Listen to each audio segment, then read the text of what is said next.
بسم اللہ الرحمن الرحیم۔ منحوس عورت کی 3 نشانیاں۔ ایسی عورت سے جلد جان چھڑاؤ۔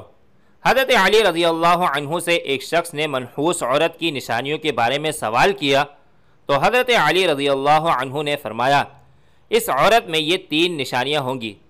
ناظرین، حضرت علی رضی اللہ عنہ نے ارشاد فرمایا کہ منحوس عورت کے اندر یہ 3 نشانیاں ضرور ہوتی ہیں۔ اگر یہ 3 نشانیاں واضح نظر آنے لگ جائیں تو جلد سے جلد ایسی عورت سے جان چھڑا لو۔ ناظرین، انسانی معاشرہ مرد اور عورت کے وجود سے تشکیل پاتا ہے۔ کسی بھی معاشرے کی ترقی اور بہتری صرف مرد حضرات کی وجہ سے نہیں ہوتی، بلکہ عورت بھی بحیثیت ایک فرد نہایت اہم کردار سر انجام دیتی ہے۔ یوں تو آج دنیا کی کوئی قوم اور کوئی مذہب عورتوں کے مقام و حیثیت اور ان کے کردار کی اہمیت سے انکار نہیں کر سکتی۔ اسی لیے اسلام نے جس طرح سے عورت کے مقام و مرتبے کو انسانی معاشرے میں بلند کیا ہے اور عورت کے کردار کو مذہبی، اخلاقی، معاشرتی اور سماجی ہر اعتبار سے اہمیت دی، اس کی کوئی بھی مثال کسی بھی معاشرے میں دکھائی نہیں دیتی۔ اب یہ بات بھی حقیقت ہے کہ اسلام سے پہلے عورت نہایت ہی مظلوم ہر اعتبار سے ایک ایسی زندگی گزارنے پر مجبور تھی جس میں عورت کی کوئی عزت اور اس کا کوئی احترام نہ تھا۔ عورت کے وجود کو قابل ذلت سمجھا جاتا تھا اور اسے تمام برائیوں کا سرچشمہ جانا جاتا تھا۔ اس کے بعد اسلام کی آمد عورتوں کے لیے غلامی، ذلت اور ظلم سے آزادی کا پیغام تھی۔ اسلام نے ان تمام رسم و رواج کو مکمل طور پر ختم کر دیا جو عورت کے انسانی وقار کے خلاف تھی، اور عورت کو وہ حقوق عطا کیے جس سے معاشرے میں اس کی عزت و احترام کی مستحق ہو جس کی مستحق مرد ہیں۔ محترم ناظرین، اسلامی تعلیمات کے لحاظ سے عورت کو تو پہلا روپ ہی اس دنیا میں رحمت ہے۔ بیٹی بن کر پورے خاندان کے دلوں پر راج کرتی ہے، بہن بن کر بھائی کی سچی اور مخلص دوست اور ماں کا بازو بن جاتی ہے، اور جب بیوی بنتی ہے تو ہمیشہ ساتھ نبھانے والی اور ہر دکھ اور ہر سکھ کا ساتھی بن جاتی ہے۔ اللہ تبارک و تعالی اس کا رتبہ اس قدر بلند کر دیتا ہے کہ جنت کو اٹھا کر اس کے قدموں میں رکھ دیتا ہے۔ حضرت علی رضی اللہ عنہ نے ارشاد فرمایا کہ مرد کی مردانگی کی سب سے عظیم اور بلند تر سطح یہ ہے کہ کسی مرد کی وجہ سے کبھی بھی کسی عورت کی آنکھوں میں آنسو نہ آئیں۔ ناظرین، جان لیجئے کہ کسی بھی معاشرے میں عورت کا فطری مقام اس کا گھر ہے جہاں وہ اپنی چھوٹی سی ریاست کی ملکہ ہے۔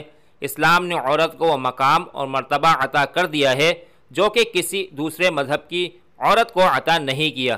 اسلام نے مرد کو عورت کا محافظ قرار دیا ہے، اور یہ ہمارا مذہب اسلام ہی ہے جس نے خاندانی رشتوں کی پہچان کروائی ہے۔ اس ویڈیو میں عورت کی کچھ ایسی خوبیاں بیان کی جا رہی ہیں کہ جن سے عورت کا کردار مزید مزین ہوتا ہے۔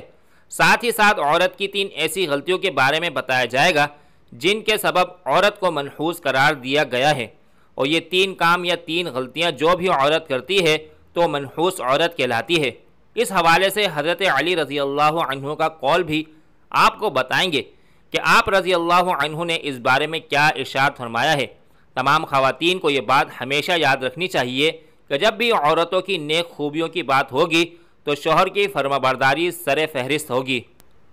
قرآن پاک میں اللہ تبارک و تعالی ارشاد فرماتے ہیں کہ نیک عورتیں وہ ہیں جو فرمانبردار ہیں اور خاوند کی غیر موجودگی میں اپنے مال و آبرو کی حفاظت کرنے والی ہیں۔ ایک مرتبہ حضور صلی اللہ علیہ وسلم سے پوچھا گیا کہ بہترین عورت کون سی ہے، تو آپ صلی اللہ علیہ وسلم نے ارشاد فرمایا وہ عورت کہ جب اس کا خاوند اس کی طرف دیکھے تو یہ اسے خوش کر دے، اور جب شوہر اسے کوئی حکم دے تو یہ اس کی اطاعت کرے اور اپنے جان و مال میں اپنے شوہر کا ناپسندیدہ کام بالکل نہ کرے اور اس کی مخالفت نہ کرے۔ عورت کی محبت اور اس کی اطاعت میں سب سے زیادہ حقدار اس کا شوہر ہے۔ اس کا اندازہ اس بات سے بخوبی لگایا جا سکتا ہے کہ نماز عبادت کی نہایت اعلیٰ قسم ہے اور سجدے میں اس کی چوٹی ہے، لیکن اسلام نے شوہر کا مقام و مرتبہ واضح کرنے کے لیے اتنی اونچی مثال بیان کی ہے کہ سیدنا ابو ہریرہ رضی اللہ عنہ سے روایت ہے کہ نبی کریم صلی اللہ علیہ وسلم نے فرمایا کہ اگر میں اللہ تعالیٰ کے سوا کسی اور کو سجدہ کرنے کا حکم دیتا تو بیوی کو اپنے شوہر کو سجدہ کرنے کا حکم دیتا۔ پھر آپ صلی اللہ علیہ وسلم نے فرمایا اس ذات کی قسم جس کے قبضے میں محمد صلی اللہ علیہ وسلم کی جان ہے، عورت اپنے رب کا حق ادا نہیں کر سکتی جب تک وہ اپنے شوہر کا پورا حق ادا نہ کرے، حتیٰ کہ اگر اس کا شوہر اسے بلائے اور وہ سواری پر ہو تب بھی اپنے آپ کو نہ روکے۔ حدیث مبارکہ میں ہے کہ جس شوہر کو اپنی بیوی سے تکلیف پہنچتی ہے جنت کی حوریں اسے بددعا دیتی ہیں۔ نیک عورت کی ایک خوبی 70 حاجات کی مکمل پابندی کرنا بھی ہے۔ مسلمان عورت کے لیے پردہ کرنا اسلام کی خصوصیات میں سے ایک ہے۔ پردے میں مسلمان عورت کی عزت وقار کی حفاظت ہے۔ پردہ ایک رحمت ہے۔ اسلام نے عورت کو انتہائی پیش قیمتی سرمایہ قرار دیا ہے، اس لیے اس کی حفاظت کا خصوصی انتظام بھی کیا ہے۔ زمانہ جاہلیت میں پردے کا کوئی رواج نہیں تھا اور یہ صرف اور صرف ایک اسلامی حکم ہے، یعنی اسلام نے پردے کا حکم نافذ کیا ہے۔ خواتین یہ بات بھی جان لیں کہ ان کے لیے اپنے شوہر کی اطاعت کتنی اہم ہے۔ قرآن و حدیث میں اس کی تاکید اس طرح سے آئی ہے کہ جو کام بھی کرو اس میں اپنے شوہر کی اجازت حاصل کرو۔ اس سلسلے میں چند احادیث یہاں پیش کی جا رہی ہیں۔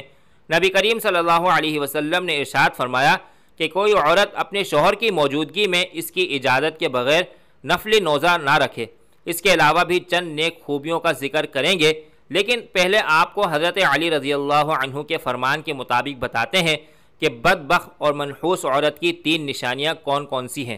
کہا جاتا ہے کہ ایک مرتبہ ایک شخص حضرت علی رضی اللہ عنہ کے پاس آیا اور عرض کرنے لگا کہ یا علی، وہ کون سی عورت ہے جو گھر کے لیے منحوس ہوتی ہے؟ تو حضرت علی رضی اللہ عنہ نے فرمایا، اے اللہ کے بندے، اللہ تعالیٰ نے کسی بھی انسان کو منحوس پیدا نہیں فرمایا، مگر افسوس کہ یہ انسان کے اعمال ہی ہوتے ہیں جو انسان کو زندگی کی پریشانیوں میں دھکیل دیتے ہیں۔ تو یہ شخص حضرت علی رضی اللہ عنہ سے پوچھنے لگا کہ یا علی، وہ کون سے کام ہیں؟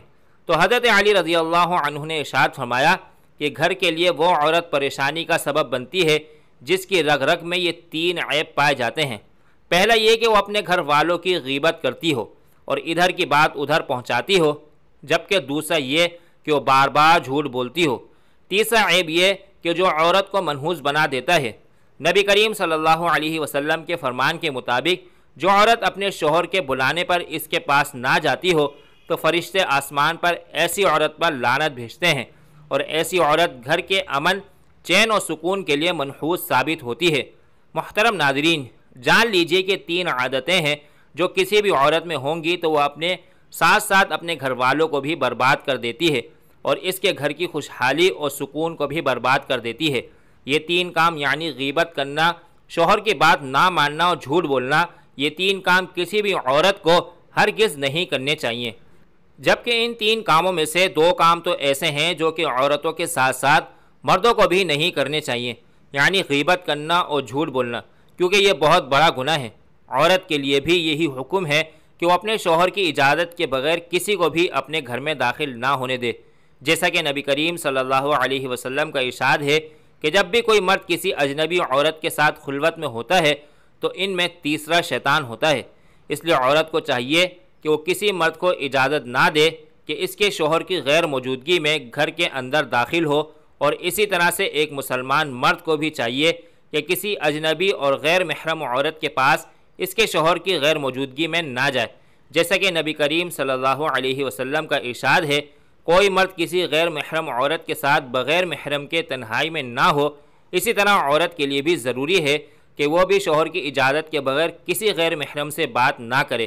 اس سلسلے میں ارشاد باری تعالیٰ ہے کہ اے ازواج مطہرات، تم دیگر عورتوں کی طرح نہیں ہو، اگر تمہیں خوف ہے پس تم اپنی آواز میں لچک پیدا نہ کرو کہ جس سے مریض دل انسان اپنے دل میں لالچ پیدا کر بیٹھے، اور تم بھلی اور درست بات کہو۔ معلوم ہوا کہ عورت کی آواز بھی پردہ ہے اور وہ ان شرائط کے ساتھ اجنبی مرد سے بات کر سکتی ہے۔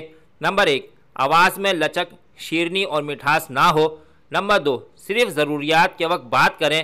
نمبر 3، پردے میں رہ کر بات کریں۔ دعا ہے کہ اللہ تعالی ہمیں دین اسلام کو درست طریقے سے سمجھنے اور اس پر عمل کرنے کی توفیق عطا فرمائے اور ہمارے برے اعمال سے محفوظ فرمائے، آمین۔ ناظرین، کمنٹس باکس میں اللہ کے 99 ناموں میں سے ایک نام ضرور ٹائپ کریں۔